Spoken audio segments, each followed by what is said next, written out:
What's up, audiophiles? We're back with another new product release, the Meze Audio 105 Air open back headphones.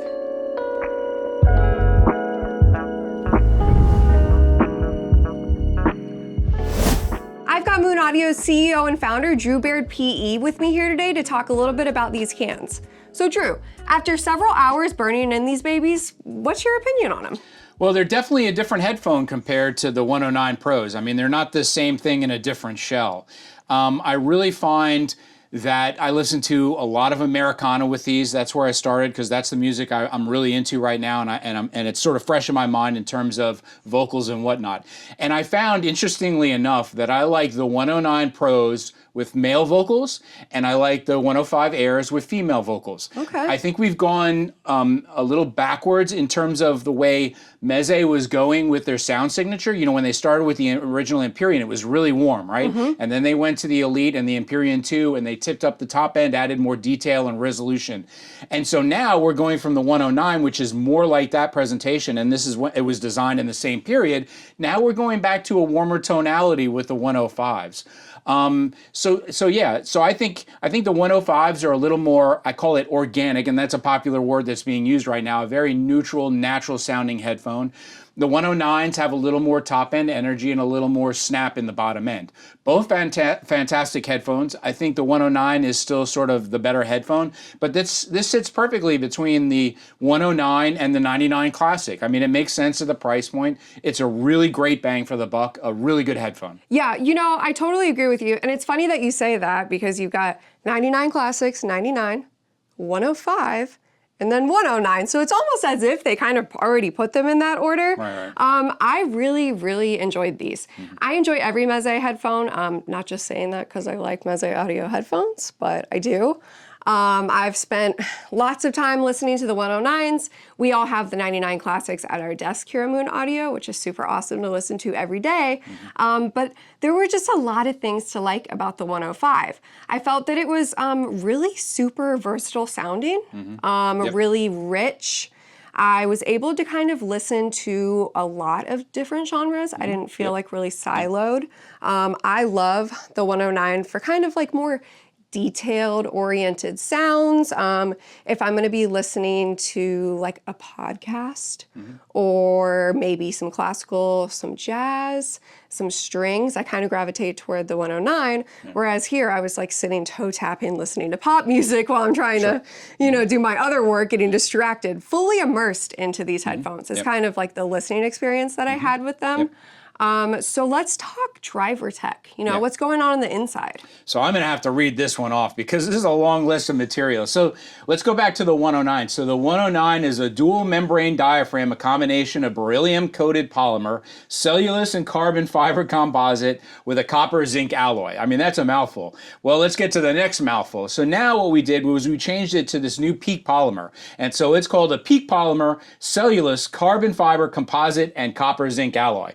So I wanted to look up what PEEK meant because I've never heard of that material before. And so it's polyether ether ketone, and it's a colorless organic thermoplastic polymer used in engineering applications for aerospace, automotive, chemical industries, medical implants, including partial skull replacements. I mean, that is a crazy material.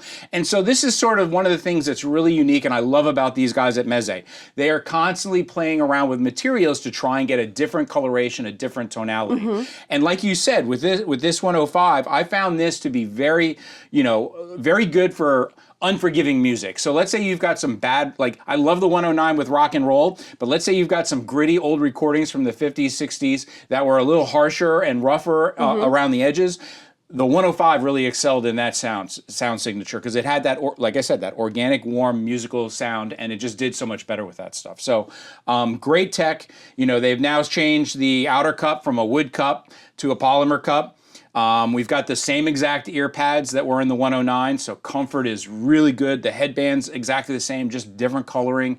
extremely comfortable on the head. You know, it disappears. I mean, I listened to it for, I don't know, about 6 hours straight. And, you know, when a headphone disappears on your head and you forget that it's even on your head, that's a great headphone. I mean, who wants to listen to a headphone and only get 30 minutes out of it and say, oh, I got to take this thing off, you know? Oh, yeah. No, I totally agree. And there's plenty of headphones out there like that. And I think that's one of the things that I really like about Meze headphones. Super comfy. Is you kind of get like two different stylings. With the Empyrean, you kind of get the headband where you can self-adjust it. But then with like the 99s, the 109s, the 105s, you get that self-adjusting headband.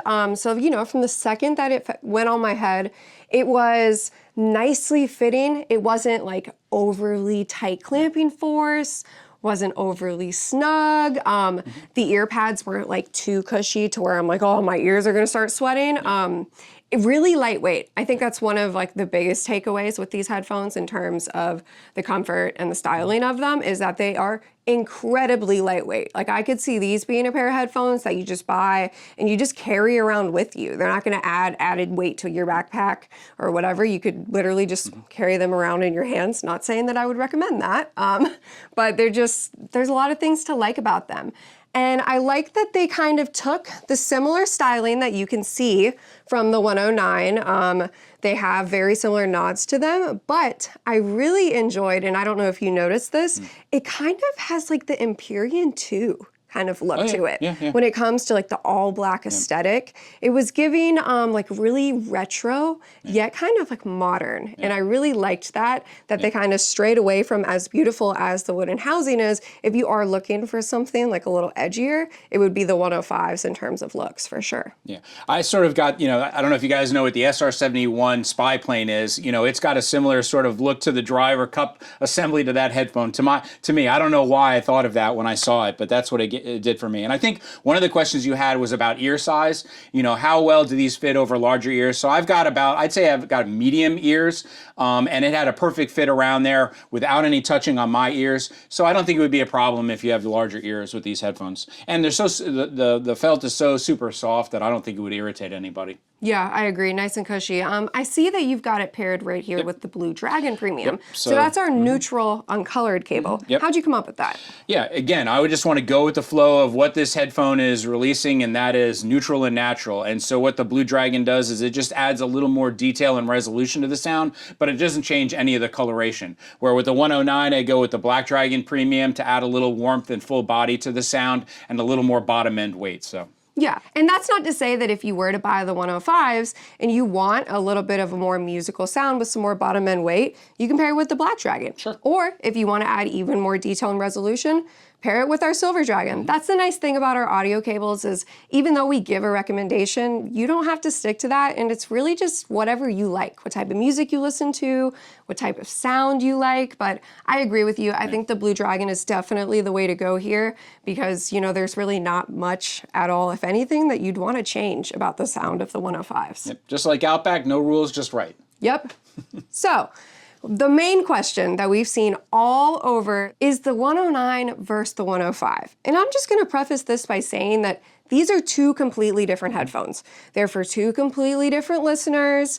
I don't really know if you even can compare them, if at all. So, you know, in your opinion, are they similar in any ways? Are they different in any ways? Who is each headphone for? If you're stuck between the two, kind of, you know, how are you gonna make that decision? I mean, I think the sound stage is pretty close between the two. I can't tell any difference there. I mean, the geometries of the cups are identical and where the drivers are placed and so forth. So in that regards, there's not much difference. Where the difference is in the coloration.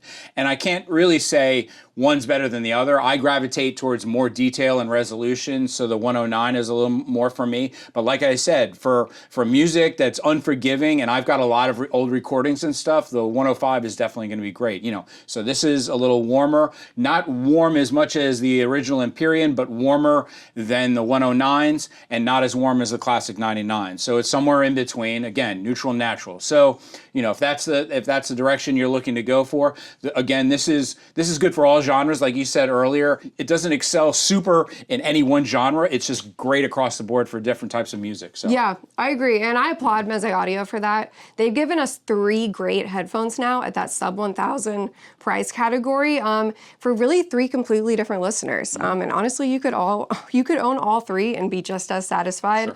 Sure. It's really hard to pick a favorite. Yeah. I love each headphone. The 105 is a great addition to their lineup. And I'm really excited to see them continue to crank out great headphones. Yep. So Drew, anything else about the 105s you want to share? Not really, but get your new Meze 105 Air headphones and explore our entire collection of Meze audio products at moon-audio.com. Keep up to date with the new product releases by subscribing to our newsletter, and don't forget to hit that bell to join our YouTube channel community. Thanks so much for watching.